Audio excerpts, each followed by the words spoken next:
हमें बासित साहब वज़राए दिफा मिले एससीओ मेंबर्स के, लेकिन हैरानगी की बात यह है कि इसका कोई बाज़ाब्ता तौर पर एलामिया जारी नहीं किया गया। आखिर इसकी क्या वजह है? भी भारत ने चीन को बड़ी मुश्किल में डाल दिया इन द सेंस के चीन चूंकि होस्ट कर रहा था तो होस्ट की बड़ी रिस्पॉन्सिबिलिटी होती है कि वो मेक श्योर करे कि स्टेटमेंट भी इशू हो, बाकी भी चीजें ठीक ठाक हो। काश सिंतास मुहिदे पर सालिसी अदालत की पाकिस्तान के मौक़िफ़ की तायीद। भारत की सालिसी अदालत का कार्रवाई मुअत्तल करने की इस्तदा मुस्तरद। सालिसी अदालत ने सिंतास मुहिदा मुअत्तली का भारतीय इक़दाम गैर कानूनी करार दे दिया। एससीओ के डॉक्यूमेंट पर साइन करने से इनकार कर दिया है। और वो जो एक जॉइंट डिक्लेरेशन आता है हर कॉन्फ्रेंस के बाद, उसके अंदर राजनाथ सिंह की वीडियो जो है वो भी काफी चलती रही, जिसमें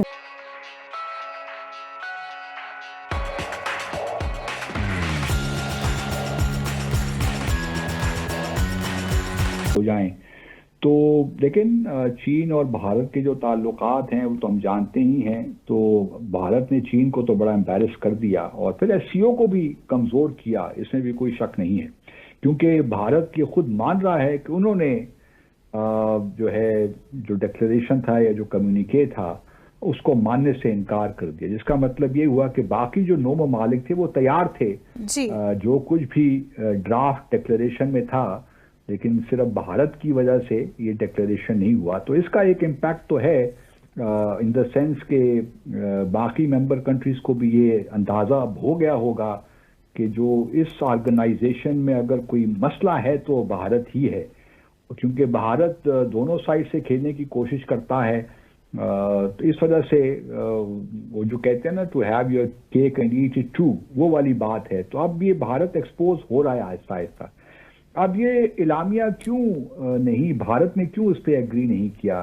भारत में अगर आप मीडिया देखिए, उन्होंने तो पाकिस्तान के खिलाफ प्रोपेगेंडा शुरू कर दिया कि जी पाकिस्तान की वजह से ये नहीं हुआ। बल्कि आज भारत के जो एक्सटर्नल अफेयर्स मिनिस्टर हैं डॉक्टर जयशंकर, उन्होंने एक प्रेसर भी किया।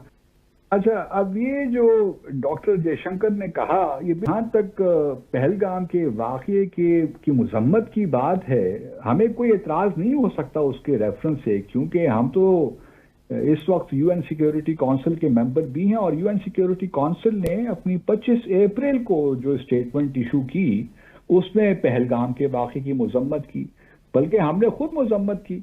तो ये कहना कि पाकिस्तान किसी रेफरेंस के खिलाफ था, ये तो बिल्कुल ही बेबुनियाद बात है, इसमें किसी किस्म की कोई सच्चाई नहीं है। लेकिन ये ज़रूर है कि जो लैंग्वेज भारत चाहता था इस एलामिये में, वो पाकिस्तान उससे एग्री नहीं कर सकता था। अगर आप अपने लैंग्वेज में ये कहें या एलामिये में ये कहें कि जी पहलगाम का वाक़या हुआ, पाकिस्तान ने करवाया, इसके पीछे टीआरएफ थी और इसके पीछे कुछ ममालिक का हाथ था या किसी मुल्क का हाथ था, क्रॉस बॉर्डर टेररिज्म हो गया। अब ये लैंग्वेज तो यूनाइटेड नेशन सिक्योरिटी काउंसिल ने भी एक्सेप्ट नहीं की, तो पाकिस्तान क्यों उसको एक्सेप्ट करे? आप पहले एविडेंस तो दीजिए ना कि ये टीआरएफ ने किया है, किसी पाकिस्तान का इसके पीछे हाथ है। अच्छा, इंटरेस्टिंग नहीं मुंतहा, इस मीटिंग से पहले पिछले 1 हफ्ते में मैंने देखा कि भारत ने कुछ एक्टिविटीज शुरू कर दी मकबूजा जम्मू और कश्मीर में, और 2 बेगुनाह इनवाइट करें कि हम उन 2 बंदों को तो जरा क्रॉस एग्जामिन तो करें जो बंदे हैं, या उनको सामने तो लेकर आइए। वो अगर स्टेटमेंट भी देंगे तो अंडर ड्यूरस ही दे रहे होंगे, प्रेशर में ही दे रहे होंगे। उनकी फैमिली को पकड़ लिया होगा, क्या किया होगा, वल्लाह वालम बिस्सवाब, लेकिन आप भारत से कुछ भी तवक्को रख सकती हैं। इसलिए जो डॉक्टर जयशंकर की जो स्टेटमेंट है वो बिल्कुल ही बेबुनियाद है। और अब उनका ये कहना कि जी पहलगाम में उनकी फॉर्मुलेशन को एक्सेप्ट किया जाए, ये तो नामुमकिन है, ऐसा तो हो नहीं सकता कि। और ये भी देखिए, बाकी जो 9 ममालिक हैं इंक्लूडिंग पाकिस्तान, इसका मतलब ये है कि पाकिस्तान की जो फॉर्मुलेशन थी, जो हमारी थोड़ी बहुत उसमें अमेंडमेंट्स थी इंडिया की फॉर्मुलेशन पे, उससे बाकी तमाम ममालिक ने एग्री किया, लेकिन सिर्फ भारत नहीं किया। पाकिस्तान का क्या था? क्योंकि पाकिस्तान, देखिए, जाफर एक्सप्रेस ट्रेन का वाकया होता है मार्च में, और उसके बारे में भारत में कोई उसकी कंडेमनेशन नहीं की। बिल्कुल। यूजुअली तो भारत फौरी तौर पे कर देता है। हमारी भी देखिए ना, BLA ने किया या जिसने भी उसके पीछे हाथ था और उन्होंने रिस्पॉन्सिबिलिटी भी कबूल की, वहाँ भी 26 इनोसेंट जाने चली गई, लेकिन भारत की जाने से कोई कंडेमनेशन उसकी नहीं आई। तो पाकिस्तान का यही था कि आप जाफर एक्सप्रेस को, जो ट्रेन का जो वाकया था, जो दहशतगर्दी हुई थी, उसको भी मेंशन कर दीजिए। और पाकिस्तान में कोई एतराज़ हो नहीं सकता कि अगर Jaffar express train terrorist act और पहलगाम टेररिस्ट एक्ट जो है उसको एक ही जुमले में, एक ही पैराग्राफ में मेंशन करके कंडेम किया जाता, तो पाकिस्तान को क्या एतराज़ हो सकता है। लेकिन भारत, चूंकि जितनी भी सारी इस वक्त बलूचिस्तान में जो कुछ हो रहा है उसके पीछे उसका बहुत बड़ा हाथ है, और बलूचिस्तान में वो जो है कोई इंप्रेशन ऐसा नहीं देना चाहता कि वो उसका हाथ है, तो इस वजह से उसने ये जो है इसको न माना। दूसरी जानिब भारत के लिए ये फॉर्मुलेशन एक्सेप्टेबल नहीं थी। उसकी वजह ये थी कि वो भारत की जो इस वक्त पॉलिसी है वो यही है कि अपनी जो पहलगाम पे जो पोजीशन है उसको डाइल्यूट नहीं करना। हमने डाइल्यूशन से मुराद ये है कि अगर हम सिर्फ लेट से कम्युनिके में ये आ जाता है कि जाफर ट्रेन एक्सप्रेस ब्लास्ट और पहलगाम टेरर अटैक को शंघाई कोऑपरेशन ऑर्गेनाइजेशन कंडेम करती है, तो ये भारत के लिए उनके ख्याल में डाइल्यूशन है, क्योंकि इसमें कोई जिक्र नहीं है कि ये, जिससे मैंने पहले कहा कि किसने करवाया, इसके पीछे कौन था।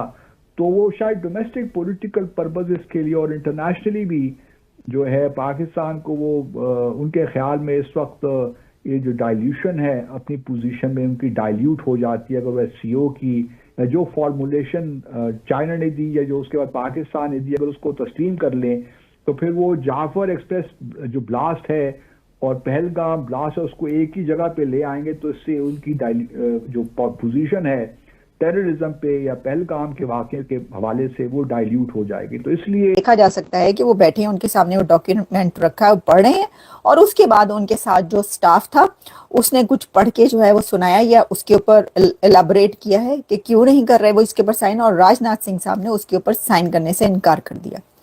चीन में बैठकर उन्होंने चीन को पहले भी बहुत खरी खरी सुनाई। चाइना में बैठकर राजनाथ सिंह ने बड़ी टफ एक लैंग्वेज यूज की, बहुत टफ बुरा भला कहा चीन को, और साथ में दुश्मन मुल्क आपको पता ही है पाकिस्तान को। लेकिन जो डॉक्यूमेंट है, डिक्लेरेशन है, वो साइन नहीं किया। क्यों नहीं साइन किया मैं आपको बताती हूँ। वो इसलिए साइन नहीं किया कि SCO के इस डॉक्यूमेंट में पहलगाम वाक़े का, दहशतगर्दी वहां पर जो हुई उसका, उस स्ट्रेटेजिक का जिक्र नहीं किया गया। उसके अंदर दहशतगर्दों को कंडेम नहीं किया गया, दहशतगर्दी करने वालों को नहीं किया गया।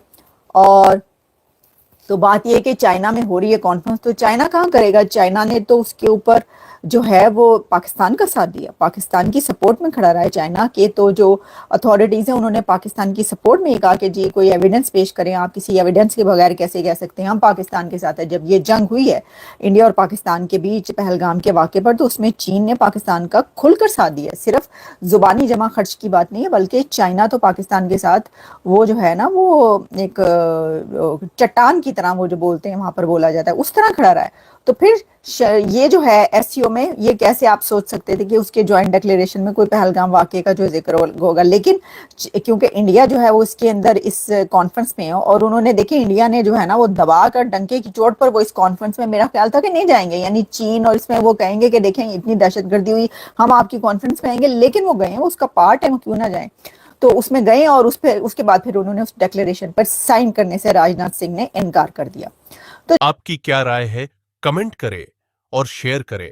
यदि आप चैनल पर नए हैं तो चैनल को सब्सक्राइब करें। वीडियो पसंद आए तो लाइक, कमेंट, शेयर करें।